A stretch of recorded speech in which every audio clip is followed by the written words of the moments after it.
আসসালামু আলাইকুম রহমতুল্লাহি ওবরকাতুহু।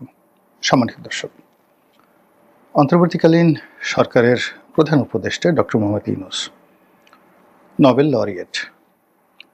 আপনারা যদি তার সাম্প্রতিক কথাবার্তা, জাস্ট গত এক সপ্তাহের কথাবার্তা, তার অভিব্যক্তি, তার ব্যক্তিত্ব, তার হাসি সব কিছু লক্ষ্য করেন, দেখবেন যে তিনি তার যে সুসময়গুলো ছিল, যখন সবচেয়ে সুন্দর সুসময় ছিল 1996 থেকে 2001 সনাবধি, যখন ক্লিন্টনের সঙ্গে বা ক্লিন্টন পরিবারের সঙ্গে তার সম্পর্ক সুন্দর ছিল, হিলারি ক্লিন্টনের সঙ্গে তার ব্যক্তিগত বন্ধুত্ব ছিল, আর শেখ হাসিনার সঙ্গেও তার ভীষণ রকম ভালো সম্পর্ক ছিল। ওই সময়টিতে আপনি যদি তার সানগ্লাসের স্টাইল দেখেন 96 থেকে 2001, তার ড্রেস কোড দেখেন, তার বক্তব্যগুলো শুনে, কথাবার্তা শুনেন, তাহলে মনে হবে যে এই 5 বছরে, অর্থাৎ 1996 থেকে 2001 অবধি, he had passed the best time ever Almighty has given him.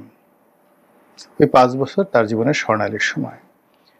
ওই সময়টিতে তিনি বিশ্বকে চমকিত করেছেন।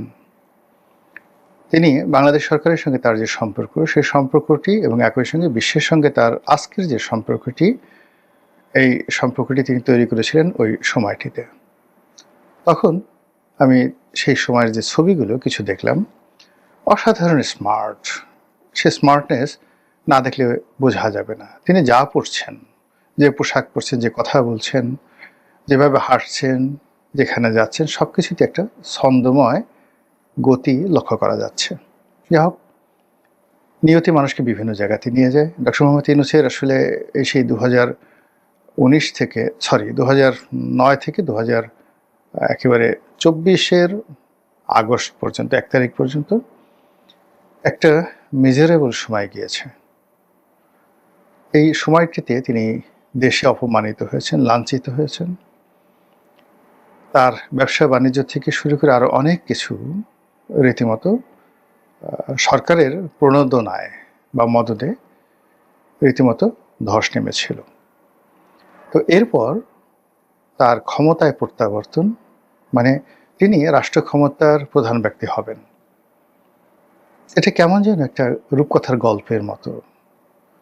আমরা মাঝে মধ্যে কল্পনা করতাম যে ডক্টর মোহাম্মদ ইউনূস যদি ক্ষমতায় আসেন, তাহলে তিনি ভালো করবেন, আমরা ভালো থাকবো, তিনি ভালো মানুষ, তারপর শিক্ষিত মানুষ, মার্জিত মানুষ, সারা দুনিয়ার সাথে তার একটা ভালো সম্পর্ক, বিশেষ করে বিশ্বব্যাংক, IMF থেকে শুরু করে অন্যান্য প্রতিষ্ঠান। এর বাইরে তিনি বাংলাদেশের একটা বৃহৎ কমিউনিটির সঙ্গে অসাধারণ একটি যোগাযোগ স্থাপন করতে পারেন।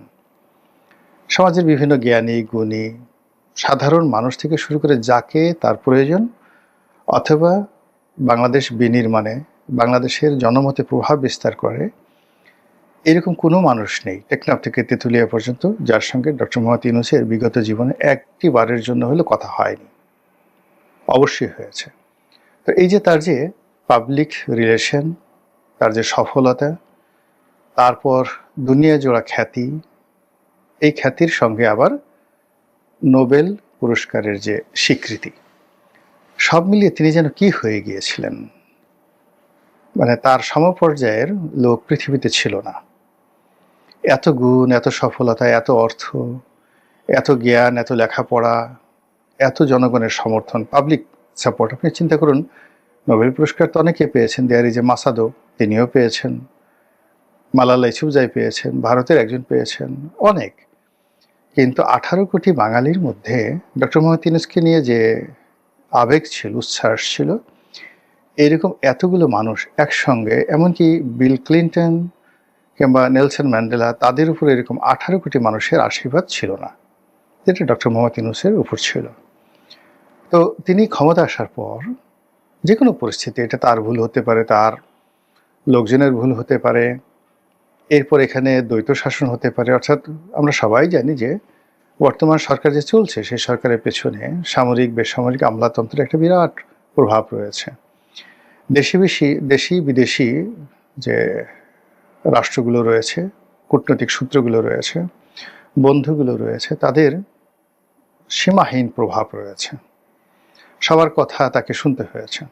এর বাইরে রাজনৈতিক দল, তারপর বিপ্লবী যারা আছেন বা গণ অভ্যুত্থানে যারা নায়ক, তাদেরকে প্রিভিলেজ দিয়ে এই ৮৮ বছরের যে বয়স্ক মানুষটি, তিনি আসলে কি করতে পেরেছেন বা পারেননি, এটি ১৭ মাসে আমাদের এখনও ঠিক নতুন করে বলার দরকার পড়ে না।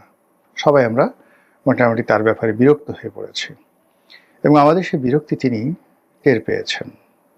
টের পাওয়ার ফলে তার চেহারা, সুরত, অভিব্যক্তিতে আমরা অনবরত দেখেছি তিনি হতাশ থেকে হতাশ হয়েছেন। তার চেহারা ভেঙে পড়েছে, তার যে গণ্ডদেশ, গলার নিচের যে চামড়া থাকে, এটি অস্বাভাবিকভাবে কুঁচকে গেছে, ঝুলে গেছে, অথচ এটা তার ছিল না। ৮৮ বছর বয়সেও তার এটা ছিল না। এরপর তার চোখ কোটরাগত হয়ে পড়েছে। তিনি আগে যেভাবে হাসতেন, কথা বলতেন, ঠিক সেটার কিছুটা ধারাবাহিকতা নষ্ট হয়ে গেছে এবং অবস্থার দৃষ্টি যে কোনো মানুষই মনে করবে যে তিনি ফ্রাস্ট্রেটেড, হতাশার মধ্যে আছেন। এখন সেই হতাশা কেন, কি কারণে, সেটা তিনি তার লোকজন যেভাবে বুঝেন, আমরাও সাধারণ বাঙালিরা সেটা ভালো করে বুঝি। যাই হোক, এখন নির্বাচনের মৌসুম চলছে। আমি ভিডিও যখন করছি তার সপ্তাহখানেক পরেই নির্বাচন হয়ে যাবে। যেভাবে ডক্টর মোহাম্মদ ইউনূস ঘোষণা দিয়েছেন যে তিনি পৃথিবীকে চমকিত করে দেওয়ার মতো একটি নির্বাচন অনুষ্ঠান করবেন, সারা পৃথিবী অবাক বিস্ময়ে দেখবে যে বাংলাদেশে একটি চমৎকার নির্বাচন হয়েছে।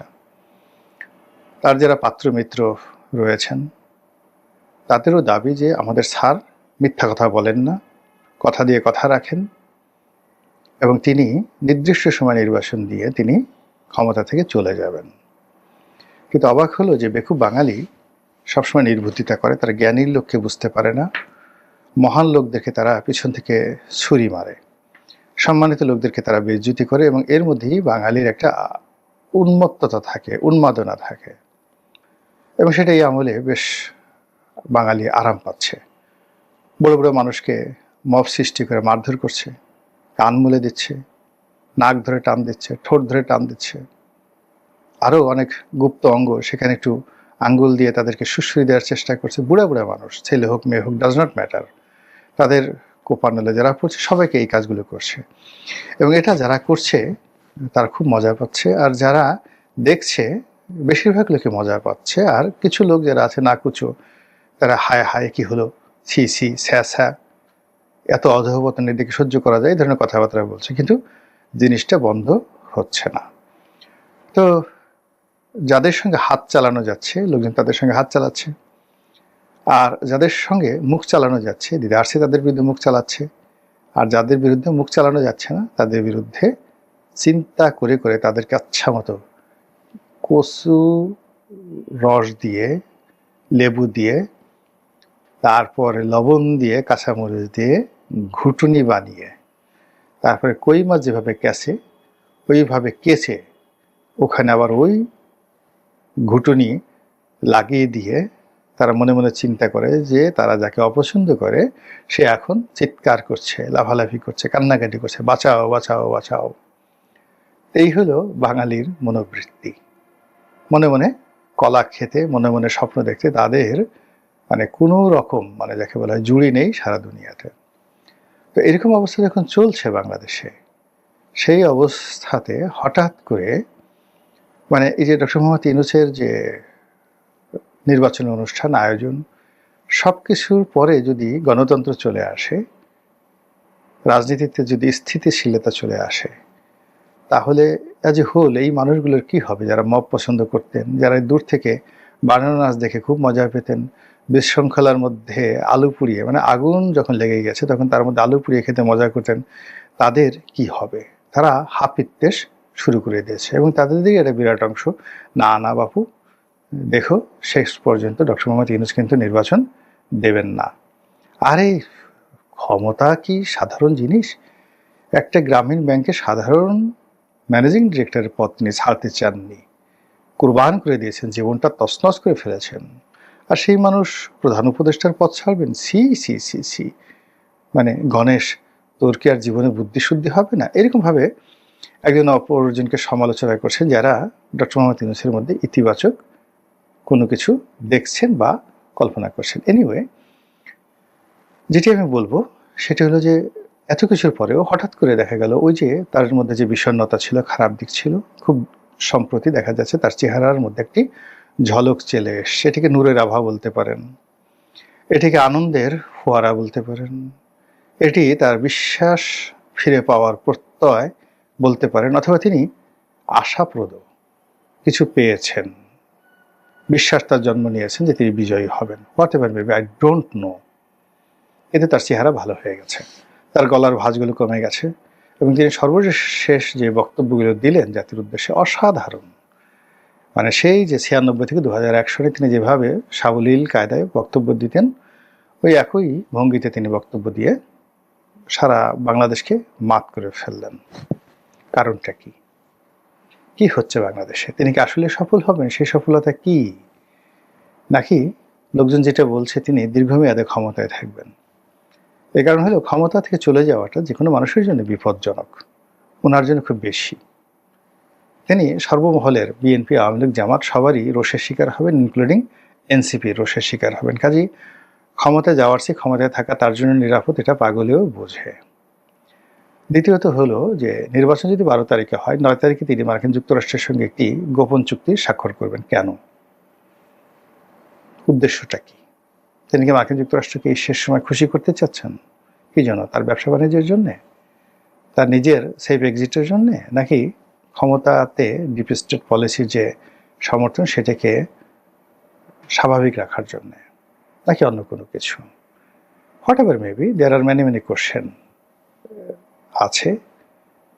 তার বাইরে যেটি হলো যে মানুষের মধ্যে যখন কোনো একটা বিষয়ে খুব দৃঢ়তা দেখা দেয়, কোনো একটা বিষয়ে সফলতার সূর্য উকিঝুঁকি মারে, তখন আপনি যদি তাদের মুখের দিকে তাকান তাহলে দেখবেন যে এক ধরনের, যাকে বলা হয় তেলে ঝোলের একটা অবস্থা সৃষ্টি হয়েছে।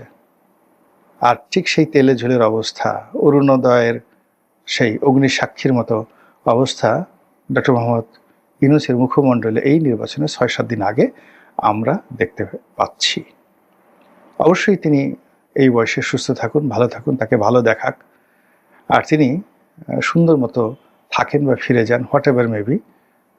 কারণ মানুষের মঙ্গল আমি কামনা করি, যে কোনো মানুষের অমঙ্গল কামনা করা আমার লক্ষণ নয়। মহান আল্লাহ আমাদের সবাইকে হেদায়েত দান করুন এবং হেফাজত করুন। আসসালামু আলাইকুম ওয়া রাহমাতুল্লাহি ওয়া বারাকাতুহু।